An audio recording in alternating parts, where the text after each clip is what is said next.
Hello, the perfect present. Jim's favorite teacher was called Miss Point. Miss Point helped Jim learn lots of different things. She taught Jim about words and work and earache and emails and ships and shapes. She was never angry when Jim made spelling mistakes, and she played basketball with Jim and his classmates in their morning break. Miss Point was great, and Jim wanted to give her a present, but he had no ideas.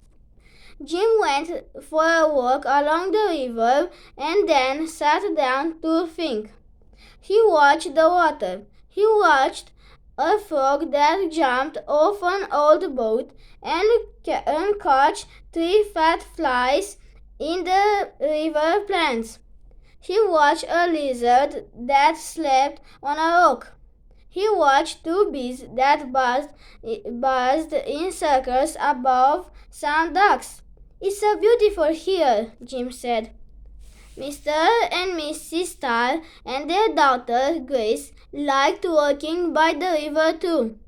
They stopped when they saw Jim. "Hi, Jim. Are you all right?" Mrs. Star asked. "Hello, Mrs. Star," Jim answered. "I want to give my teacher a present, but it's difficult. Can you help me choose one?"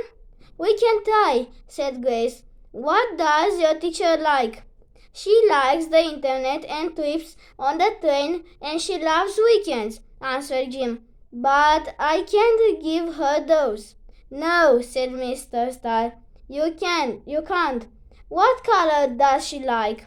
"She likes green," Jim said. "She painted our bookcase green."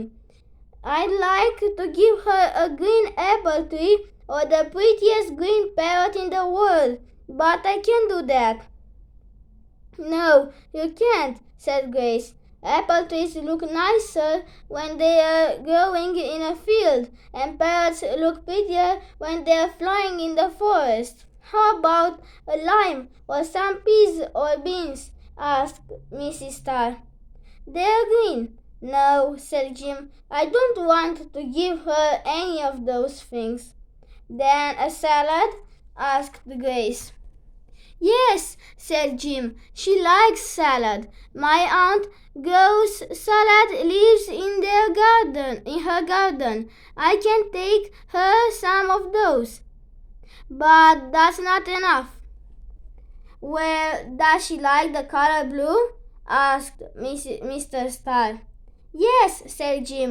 "She painted our classroom door blue. I'd like to give her the beautiful blue sea or 500 blue flowers, but I can't give her those."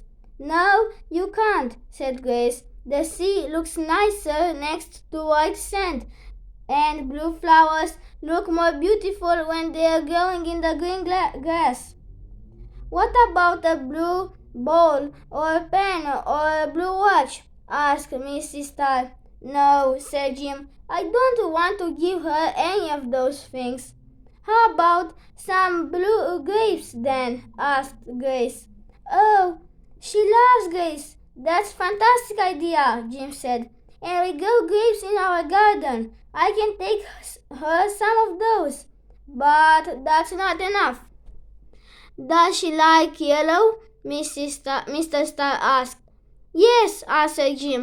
"Yellow's her favorite. Our classroom clock is yellow. I'd like to give her the sun or a yellow butterfly, but I can't give her those." "No," said Grace, "you can't. But sun looks more beautiful above the mountains, and yellow butterflies look prettier when they're flying in the sky." "What about a yellow apple, some lemons, or a banana?" asked Mrs. Star. "No," said Jim. "I don't want to give her any of those things." "Cheese is yellow," Grace said. Yes, she likes cheese. That's a brilliant idea. We make cheese at home from my favorite cow's milk," said Jim. "I know my teacher loves the internet and train trips and weekends, but she loves picnics too. And green salad leaves, blue grapes, and yellow cheese are great things to take on a picnic. I can give her those. Thank you for helping me choose a perfect present for Miss Point. Jim and the Star family jumped up and walked slowly home. The frog jumped up too and ate another fat fly. Goodbye.